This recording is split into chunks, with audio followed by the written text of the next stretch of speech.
ভাইয়া, প্রাইস কত এটার? দোকানদার বলে। 12,999 টাকা। আদ্রিতা স্মৃতি পানে তাকায় এবং মুখ বাঁকিয়ে বলে, 13,000 বললেই তো পারেন। 1 টাকা কম বলে কি বোঝাতে চান? এটার দাম 12,000? মানুষকে হাবুল পেয়েছেন? 13,000 টাকা চকচকে নোট দিলে তো আবার বলবেন, আপা 1 টাকা নেই। চিনি না ভাবছেন আপনাদের? হাড়ে হাড়ে চিনি। সে যাই হোক, 500 টাকায় দিবেন? দোকানদার হ্যাবলার মতো তাকিয়ে থাকে আদ্রিতার মুখ পানে, আবারও মুখ তুলে তাকায়। আফা, এইটা কোনো দাম কইলেন আপনি? বেশি বলে ফেলেছি? ঠিক আছে, 450 টাকা দিব। হলে দেন, না হলেও দেন। পছন্দ হয়েছে, লাগবেই আমার। দোকানদার হাত উঁচু করে দরজা দেখিয়ে বলে, ওই যে গেট, ওইখান দিয়ে বের হয়ে যান।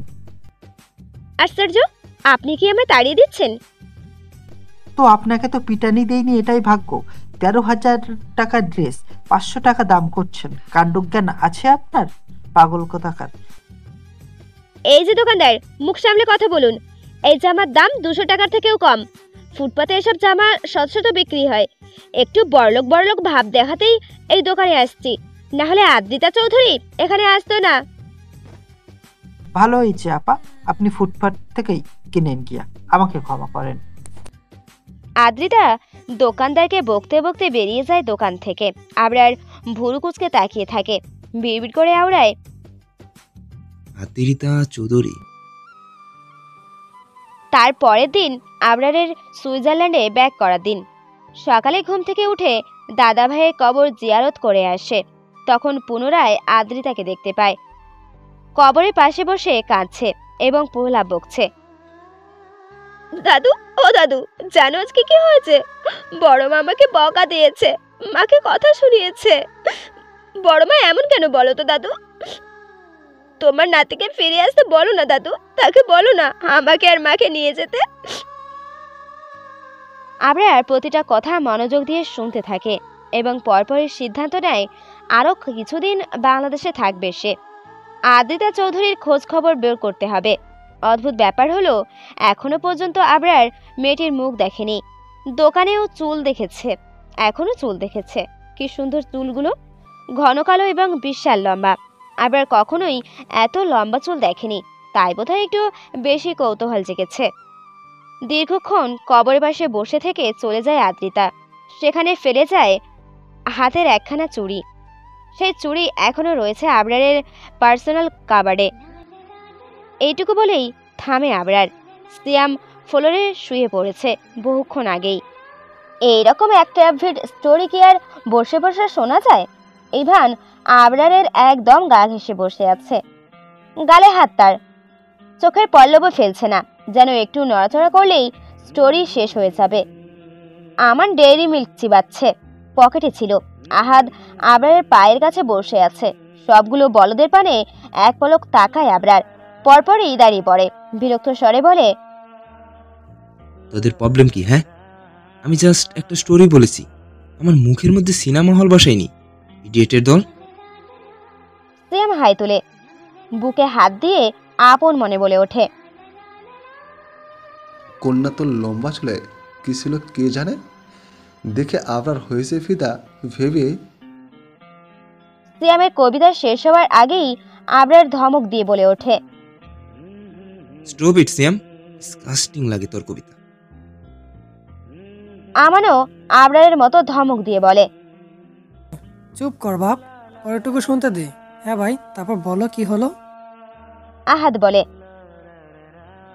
কি আর হবে, তারপর থেকে আমাদের গেট তাসিন ভাই স্বপ্নে কক্সবাজার ঘুরছে আদ্রিতার হাত ধরে।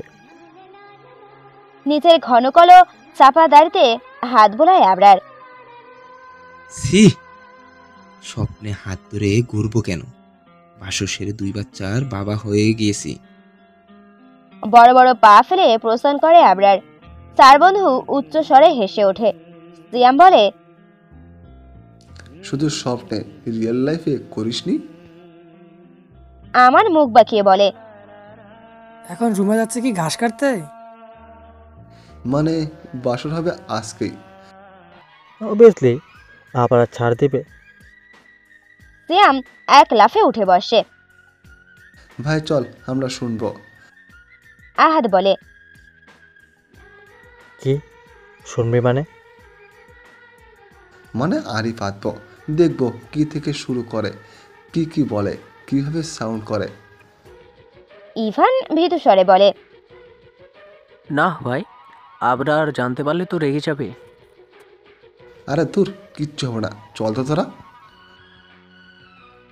সিয়াম হামাগুড়ি দিয়ে চলে যায় আবরারের কক্ষ পানে।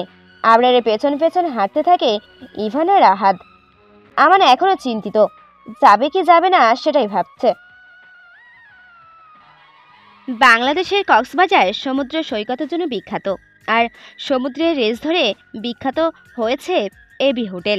10 তলা বিশিষ্ট এই হোটেল থেকে সমুদ্রের গর্জন শোনা যায় গভীর রাতে। জ্যোৎস্না রাতে ব্যালকনিতে বসে সমুদ্রের ঢেউয়ের সঙ্গে চাঁদের আলোর সৌন্দর্য উপভোগ করা যায়।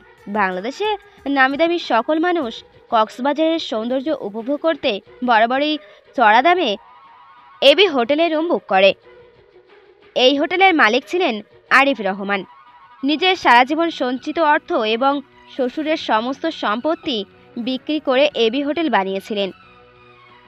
বড় শখ করে হোটেলের নাম দিয়েছিল এবি।